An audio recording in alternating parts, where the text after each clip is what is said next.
I've been lying to my wife about how much money we truly owe. Not in a I'm hiding a second life kind of way, just this slow, quiet, defensible way where every time I had to tell her the number, I shave off a little off the top. Or every time I had to consolidate a few debts or credit cards and the total number grew a few thousand here, a couple thousand there, she just wouldn't know about it, always in service of protecting her from a feeling I wasn't even sure I could carry myself.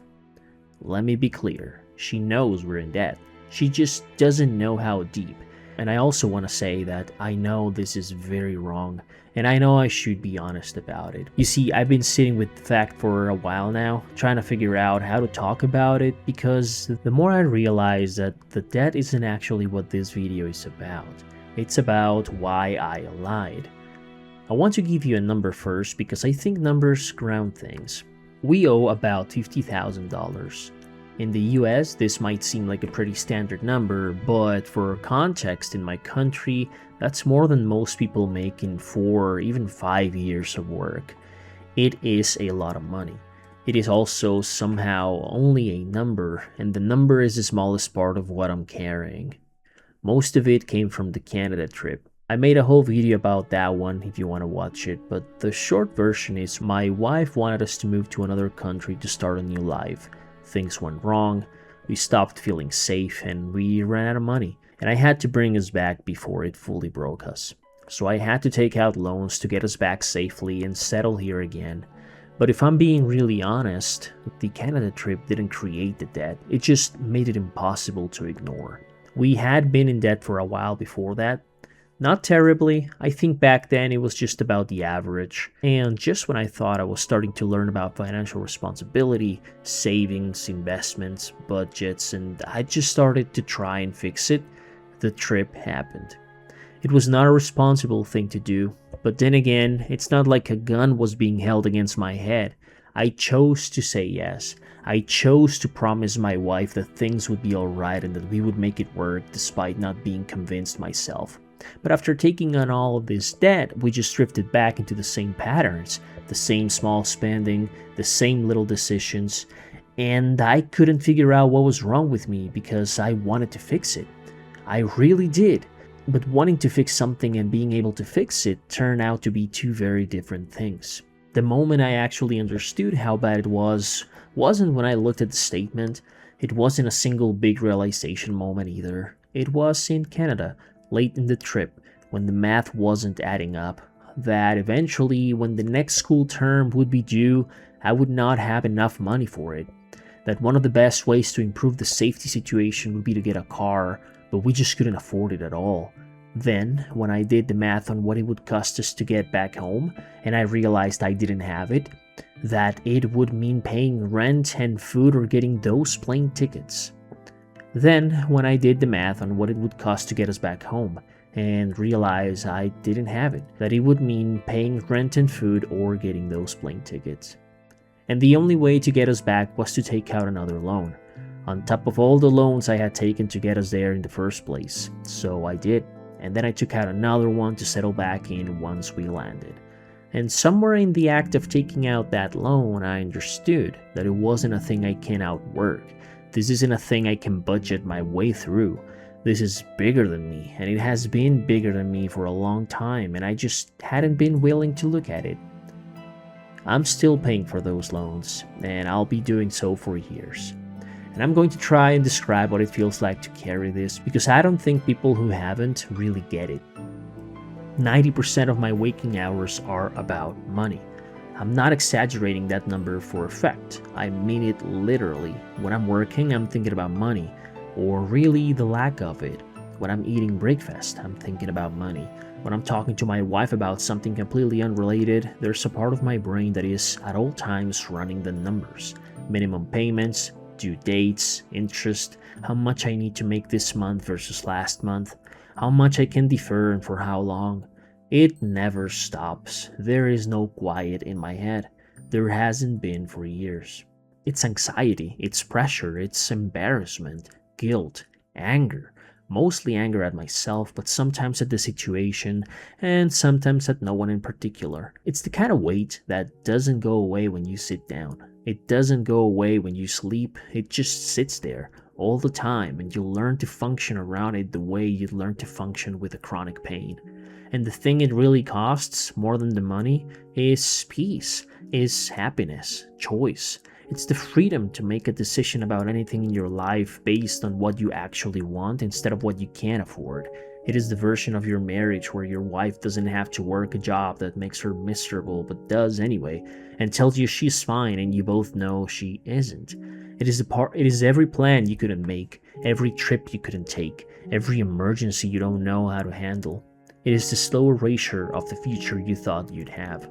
That's the actual cost of those $50,000. It isn't $50,000.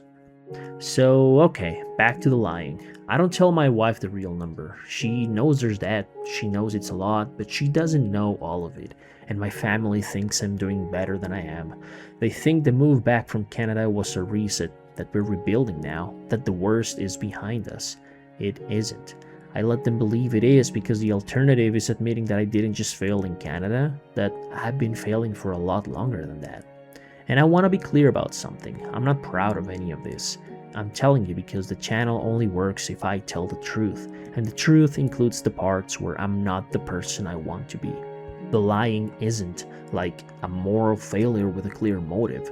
It's more complicated than that. It's the same instinct that got us to Canada. I wanted to protect her from a weight that I wasn't sure I could carry. I wanted to be the version of me she had married.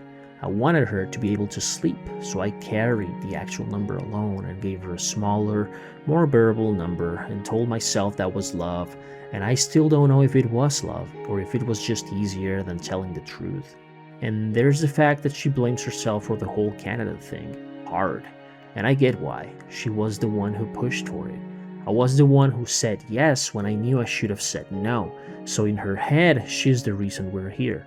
She's the one who broke down over there. She's the one who couldn't make it work. But that's not the full picture, and I don't let her sit alone with it. I could have pushed back harder. I could have asked to delay it. I could have just said no, even knowing she might not have forgiven me for it. I didn't. That was my decision too. And the financial side was always mine. I was the one with control over how money moved because I've been the one that makes the majority of her income for a while. So I'm the one who pretended I had it figured out when I didn't. So if anyone failed at the Canada thing, it wasn't her, it was both of us. Probably more me than her, honestly, because I could see what was coming and I still didn't act. And I need to talk about the spending too, because if I don't, this video wouldn't be honest. It's not that we spend wildly, we don't. It's not designer bags or new cars or a crazy big house or any of the stuff that would make a good death spiral cautionary tale. It's small things, takeout sometimes, small gifts for each other, a coffee out, trying to eat healthy, which is more expensive, when I know we need to make do with whatever we can. Those little expenditures that, if you added them all over a year, wouldn't pay off the debt by a long shot, but would absolutely make a dent. Or at least it would help keep us from spiraling into further debt. And I know I shouldn't do all of those things, but I do them anyway. I've thought a lot about why, because for a long time I was convinced it was just weakness, that I was just someone who couldn't control myself, and that was the whole problem. But it's more specific than that. Those small expenses are the only times in our lives we get to feel like normal people. A takeout dinner isn't food. It's a moment where we don't have to think about money, when we're both physically and mentally tired and we don't want to waste our evening cooking. A small gift isn't just a gift, it's just proof that we love each other in a tangible way that the rest of our circumstances has made hard to express. These things keep us sane, they keep us moving forward, and I don't fully know how to stop doing them without losing something that feels essential. So, here's the dynamic. I spend a small amount of money on something that brings us a moment of relief, and inside that exact same moment, I also feel the weight of having spent it, relief and guilt, happiness and shame at the same time, every single time, and I don't know how to fix that yet. I want to address the obvious thing as well. You might be watching this thinking, just stop spending, you idiot, or just earn more. or just consolidate one more time, or just sell stuff, or downgrade your life, or live on less, or any of the dozen interventions that look obvious from the outside. I thought all of those things too for years. I've tried most of them, some of them worked for a while, none of them worked permanently. And I think what I'm slowly understanding is that debt of this kind isn't a math problem. It's a math problem on the surface, sitting on top of a much harder problem, which is a problem about who you think you are and what you allow yourself to feel, and how much pain you can hold before you reach for something small that takes the edge off. That's why the budgets don't stick. Not because I don't understand the math, because the math doesn't address the wound. So I've been fighting to out-earn our debt. I've been increasing my income here and there, just barely enough to survive. And I want to tell you I have a plan, and I sort of do. I pay what I can each month. I'm working on extra income on the side. I'm trying to make money in ways I couldn't have made it 5 years ago, and I think some of those are going to start working. I've paid off one card and canceled it, which felt small but felt real. There's a path. It isn't fast, but it exists. And the story I keep telling myself, the one that keeps getting up and pushing through it, is that one day, hopefully, this will all be over. That the debt will be paid. And that on the other side of that, there will be a version of my life where my wife doesn't have to work that job, where we can save money, where we can plan for things, where my son, who will be born very soon, won't be born into a household where money is the constant background noise on every conversation. But here's the part I don't tell anyone, including her. I'm not sure that version of my life exists. I'm not sure that once the debt is gone, we'll suddenly start saving. I'm not sure that the patterns that got me here won't follow me there. I'm not sure that $50,000 in debt becomes $0 in debt and then somehow becomes a savings account just because the math allows it to. Because the math always allowed it to. I was the one who didn't. And that's the actual nightmare scenario. Not that I die in debt, that I pay all of this off and then I build it up back up again. Because I didn't learn what the debt was trying to teach me. The version of me that would have prevented all of this isn't a financial genius. It's not someone who read better books or used a better app. It's the version of me who would have done the boring, unsexy, less fun thing. Who would have skipped the takeout, sat with the discomfort, said no to my wife about the move, and accepted that being responsible looks a lot less like being a hero and a lot more like being kind of small. I couldn't be that person. I'm trying to figure out if I can be him now. I don't have a clean ending for this video. I'm in the middle of it. I'm still in debt. I'm still spending in small ways that make me feel both relieved and guilty.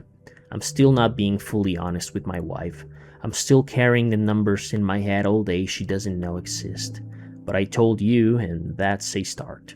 So, if you're in a similar or the same situation, know that you are not alone.